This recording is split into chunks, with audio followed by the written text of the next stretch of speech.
వాడుకుంటున్నారు, ప్రజల్ని వాడుకుంటున్నారు. బలూచ్ అనేది ఒక ట్రైబ్. ఆ ట్రైబ్ పైననే వీళ్ళకు వాళ్ళ దాంట్లో ఎంత మంచి మంచి ఫైటర్స్ ఉన్నారంటే చాలా మంచి ఫైటర్స్ వాళ్ళు. దాన్నే యూటిలైజ్ చేసుకున్నారు వీళ్ళు. ఉగ్రవాద దాడికి వాళ్ళు తయారు చేసిందే వీళ్ళు.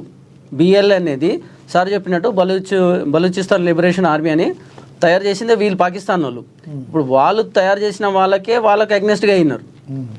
ఎవరు చేసుకున్నది వాళ్ళకి కూడవాలన్నట్టు వాళ్ళకు వ్యతిరేకంగా వాళ్ళే చేయరు. కాకపోతే ఇండియా తప్పకుండా సపోర్ట్ ఇవ్వాలండి. ఇంకోటి ఏంటంటే ఇప్పుడు ఎప్పుడైతే ఇండియా పాకిస్తాన్ సపరేట్ అయిందో 14th August డేట్కు ఎవరైతే వాళ్ళు ఇది మన డివైడ్ అయిందో అదే ఇండియా పాకిస్తాన్ డివైడ్ అయిందో 14th సేమ్ అదే డేట్లో వీళ్ళు బలూచ్ వాళ్ళు కూడా 14th డిక్లేర్ చేసుకున్నాం. వాళ్ళు నైట్లో అయింది, ఇది మధ్యాహ్నం 12 అయిందండి. ఇది వాళ్ళు ప్రకటించుకున్నారు. యునైటెడ్ నేషన్స్ కూడా అప్పీల్ చేసుకుంటున్నారు, మాకు కూడా మమ్మల్ని రికగ్నైజ్ చేయండి అని యాజ్ ఒక నేషన్గా. తప్పకుండా మనం సపోర్ట్ చేయాలండి. సపోర్ట్ చేయడం అంటే ప్రత్యక్షంగా చేయడానికి మనకు Article 51 కానీ పంచశీల అని కానీ ఇవన్నీ రకరకాలుగా మన రాజ్యాంగంలో మనం పెట్టుకున్నాం. డైరెక్ట్గా చేయకపోయినా మన దేశ ఏదైతే మనతో ఉన్న మిత్ర దేశాలు ఉన్నాయో, ఇజ్రాయెల్ కానీ రష్యా కానీ, వీటితో ఏమన్నా విదేశాంగంగా చేయించే అవకాశం ఏమైనా ఉందంటారా? ఎందుకంటే ఈ రోజున రష్యా కానీ ఇజ్రాయెల్ లాంటి దేశాలు ఏదన్నా బలూచిస్తాన్ని గుర్తించినాయి అనుకోండి, మటాష్ ఇంకా ఆల్మోస్ట్ పాక్ ముక్కలవడానికి కన్ఫర్మ్ అయితే అనుకోవచ్చు మనం. ఎందుకంటే అక్కడ ప్రధానంగా చైనాకి సంబంధించిన ఏదైతే క్వెడార్ పోర్ట్ అనేది ఏదైతే ఉందో అది బలూచ్లోకి వెళ్ళిపోతే చైనాకి ఇంకా ఆల్మోస్ట్ కట్ అయిపోయినట్టే. తద్వారా చైనా ఎప్పుడైతే కట్ అయిపోయిందో అది అమెరికాకి, ఇండియాకి అడ్వాంటేజ్ ఉంటుంది. ఎందుకంటే చైనా యొక్క ఏదైతే డామినేషన్ ఉందో దాన్ని అమెరికా కూడా సహించదు. ఇప్పుడు శత్రువుకి శత్రువు మిత్రుడు అనే దేశంగా చూసుకుంటే ఈ బలూచ్ ఎప్పుడైతే రావడం ద్వారా క్వెడార్ పోర్ట్ని కట్ చేయడం ద్వారా, ఆ కనెక్టివిటీని కట్ చేయడం ద్వారా చైనాకు కూడా చెక్ పెట్టవచ్చు. ఇది పాక్ కంటే కూడా చైనాకు కూడా దెబ్బ అనుకోవచ్చా?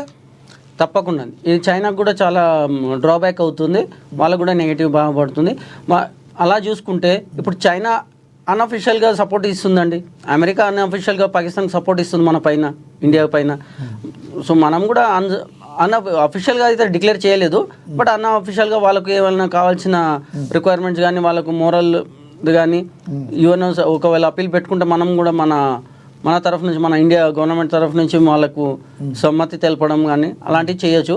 ఇంకోటి వాళ్ళు చెప్పిన మీరు ఏదైతే డ్యామ్ గురించి చెప్పారో, same as it is OP Vijay కార్గిల్లో టైగర్ హిల్ ఉందండి. టైగర్ హిల్ ఎలా అయితే వాళ్ళు మనకు టార్గెట్ చేసి టైగర్ హిల్ని క్యాప్చర్ చేయాలని చూసిర్రు. ఎందుకంటే మెయిన్ సోర్సు అక్కడ నుంచి ల్యాండ్ నుంచి రావాలన్నా, ఇక్కడ ఇండియా నుంచి పోయి పాకిస్తాన్ పోవాలన్నా, పాకిస్తాన్ నుంచి ఇండియా రావాలన్నా టైగర్ హిల్ ఉండే, అది క్యాప్చర్ చేయాలని చూసిర్రు. సో మనం అది ఫస్ట్ క్యాప్చర్ చేసుకున్నాం కాబట్టి మనం ఓపీ విజయ్ గెలవగలిగినాం. ఇప్పుడు ఇది కూడా చేసుకుంటే బలూచి వాళ్ళు దాని కనెక్టివిటీ తెగొట్టిన అనుకోండి, వాళ్ళకు సపోర్ట్ అనేది తెగిపోద్ది. రైట్ సార్, మళ్ళీ వస్తాం మీ దగ్గరికి. మనతోటి రాజకీయ విశ్లేషకులు పాపిరెడ్డి గారు ఉన్నారు, ఆయనతో మాట్లాడదాం. పాపిరెడ్డి గారు నమస్తే అండి. నమస్కారం. పాపిరెడ్డి గారు, అజిత్ దోవల్ గారు చెప్తానే ఉన్నారు ప్రధానంగా ఈ విషయం